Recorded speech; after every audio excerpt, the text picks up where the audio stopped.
4 ढोर मोन। हाँ जी। 8 पहाड़ू मोन।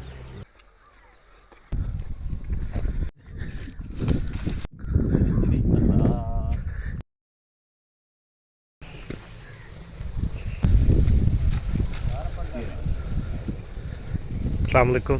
की हाल है? अस्सलाम वालेकुम।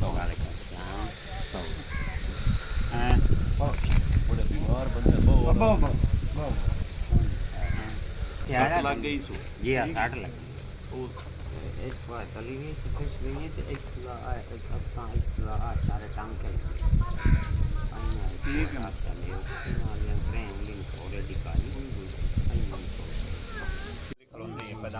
ਜਿਉਂਦੇ ਵਧਿਆ ਟਰਾਲੀ ਦਾ ਇੱਥੇ ਆਈ ਪ੍ਰਧਾਨ ਇੱਥੋਂ ਮਿੱਟੀ ਦਿਖਣ ਲੱਗਾ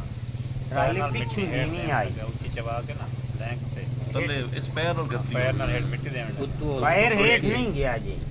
ਟਰਾਲੀ ਨਾ ਪਿੱਛੇ ਰਿੜੀ ਹੈ ਅਸਲ ਟਰਾਲੀ ਪਿੱਛੋਂ ਨਹੀਂ ਆਈ ਟਰਾਲੀ ਪਿੱਛੇ ਰਿੜੀ ਹੈ ਰੀੜਾਂ ਨੇ ਟਰਾਲੀ ਲੈਂਕ ਤੋਂ ਸ਼ੁਰੂ ਹੋ ਗਿਆ ਨਾ आख्या भी गलती की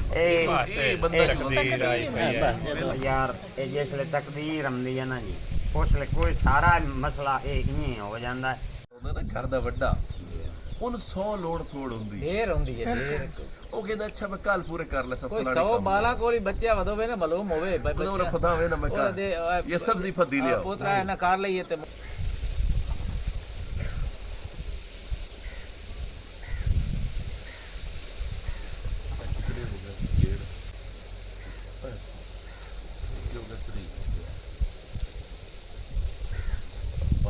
कुछ नहीं हो गई ठीक है पंजी बार हो गया बाला देना ठीक हो गई ठीक हो एक करे तो मैं यार से नंदे अच्छी देखो नहीं भी चाचा बड़ा आया एक देख गया हां देख के एनु देख के दूजे दा क्यों मन वापस 4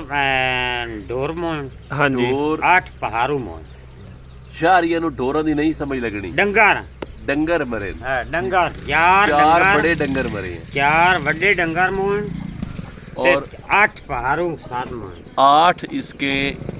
जो ईद पे लगने वाले लेले बकरे होते हैं वो मरे हैं 8 और 4 इसके बड़े डंगर जो है ना जो दूध वाले या जो बछड़ियां एक गड़ाप यानी कि वो भी वाली छोटी आई ओ पीछे भी गां बीमार आ दस वो भी बीमार आ 1.5 लाख दी ते छोटी आई जड़ी फौत होई मरी है ये सारा कमरे कमरियां तो बाद है ना डॉक्टर जी कमरियां तो बाद कदे किसे नु आखे